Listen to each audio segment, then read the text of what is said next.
Amal agama ini tidak bisa kita ini tanpa mengkhususkan diri untuk amal itu sendiri. Dikatakan belajar ilmu agama itu memang satu mujahadah tersendiri. Sedangkan amal ilmu agama itu pun juga harus mujahadah tersendiri. Kalau kita melihat, kalau kita pengen tahu, lihatlah apa yang telah dibuat oleh orang-orang soleh sebelum kita. Bagaimana seorang tabi'i Sa'id bin Musayyib, beliau ini adalah orang yang banyak sekali meriwayatkan hadis, menantunya Abu Hurairah.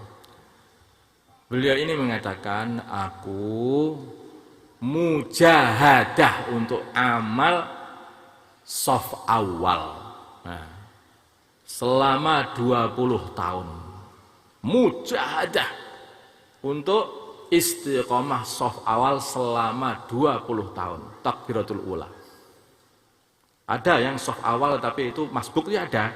Yang datangnya dari depan masalahnya. Datangnya dari depan. Dekatnya imaman. Jadi shaf awal takbiratul ula. Kata beliau 20 tahun aku mujahadah. Dan akhirnya aku mendapatkan kenikmatannya sholat di shaf awal takbiratul ula selama 20 tahun. Sehingga 40 tahun tidak pernah beliau itu ketinggalan sholat shaf awal takbiratul ula. Nah, amal itu mujahadah. Kalau kita tidak pernah mujahadah dalam amal, kita tidak akan mendapatkan kenikmatan dalam amal itu sendiri. Amal mujahadah. Ada orang yang dia ini mujahadah di dalam zikirnya, zikir sampai mendapatkan kenikmatan dalam zikir. Salat sampai mendapatkan kenikmatan dalam salat. Kalau kita tahu kenapa Nabi mengatakan waju'ilat qurratu aini fis shalah, Nabi ini senang, gembira hatinya itu, senang, kesenangannya itu adalah salat. Gembira hatinya dalam salat. Kenapa? Karena baginda Nabi itu mujahadah di dalam salat juga. Senang, akhirnya nikmat di dalam salat. Nikmat dalam salat. Kaki-kaki beliau dikatakan telah bengkak-bengkak saking banyaknya sholat. Kita pernah bengkak karena sholat? Ya ada. Kita mujahadah dalam sepak bola sampai bengkak-bengkak banyak itu. Tetapi kita dalam sholat sampai bengkak-bengkak belum ada. Itulah kenapa kita belum dapat menikmati sholat. Hadirin, mungkin sholat itu sebetulnya bukanlah hanya satu gerakan anggota tubuh. Tapi sholat yang benar itu adalah rasa tunduk, diam, tumakninah, khusyuk, khudu di hadapan Allah Subhanahu wa taala. Maka Nabi berkata kepada Bilal, ya, dalam amal, ini saya bicara urusan amal. Berkata kepada Sayyidina Bilal, ya, aqimis shalah ya Bilal, arihna biha. Wahai Bilal, qomatilah wahai Bilal, istirahatkanlah kami dengan sholat. Kok bisa sholat kok istirahat? Sholat itu istirahat. Sholat itu sebetulnya istirahat.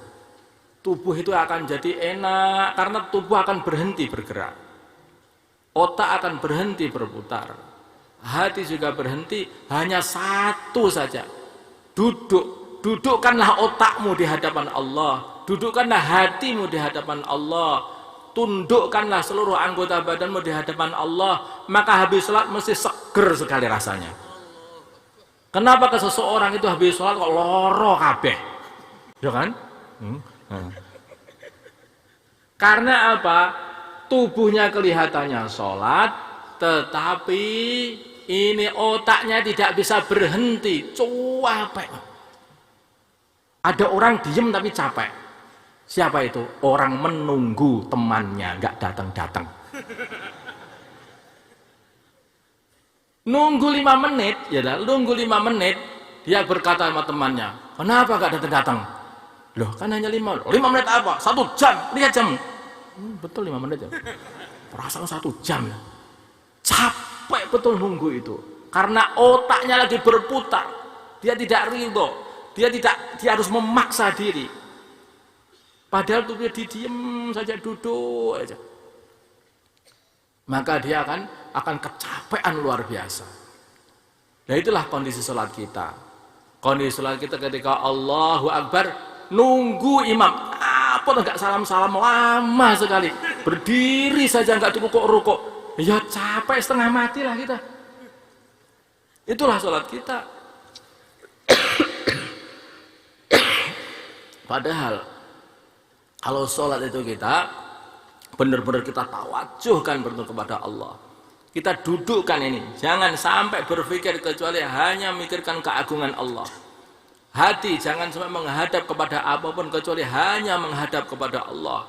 Seluruh anggota tubuh diikutkan taat kepada Allah Subhanahu wa taala, sampai itu dikatakan bahwa urusan meluruskan tangan ini saja, ini katanya ini juga akan menjadikan tambah konsentrasi di dalam sholat. Di tangannya diluruskan, diletakkan di atas paha. Dari kita kata para ulama, ini penting sekali. Diluruskan atas paha, nah, jangan banyak gerak. Jadi kalau kita ini dalam fikih katakan 3 kali gerak batal, itu urusan fikih, itu sana. Tetapi ini urusan kekhusyuan sholat. Kalau kita ini banyak gerak, kita ini tidak akan bisa mendapatkan kenikmatan dalam sholat. Malah tidak mendapatkan sholat. Diam seperti Abdullah bin Umar.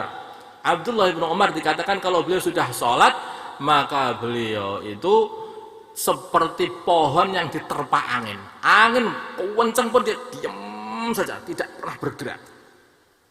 Sholatnya itu satu persatu rukun dijalankan dengan baik. Kalau orang sholat seperti ini, maka sholat inilah sholat-sholat yang mendatangkan nusrahnya Allah. Sholat ini hakikatnya kan doa, dan kalau di situ orang itu sholat kemudian doa kepada Allah Subhanahu wa taala, mesti dikabulkan oleh Allah Subhanahu wa taala. Orang lagi menghadap. Kalau kita ini menghadap kepada orang tua kita minta duit kepada orang tua kita, ya sudah menghadap, sudah bertemu, tetapi hati kita berpaling, mata kita berpaling. Pak, ini duit Pak, masing-masing ini. Nah, apa kita dikasih? Kalau kita tidak dikasih oleh orang tua kita, maka itu sudah pantasnya wong kita tidak menghadap. Kalau kita ini sholat tapi hati tidak menghadap, maka kalau kita tidak dikasih oleh Allah Subhanahu wa taala sudah sepantasnya. Tidak pernah menghadap kepada Allah, anggota tubuhnya ikut bergerak-gerak tapi hati tidak pernah menghadap kepada Allah. Maka kalau doa, kalau enggak dikabulkan oleh Allah, jangan salahkan Gusti Allah.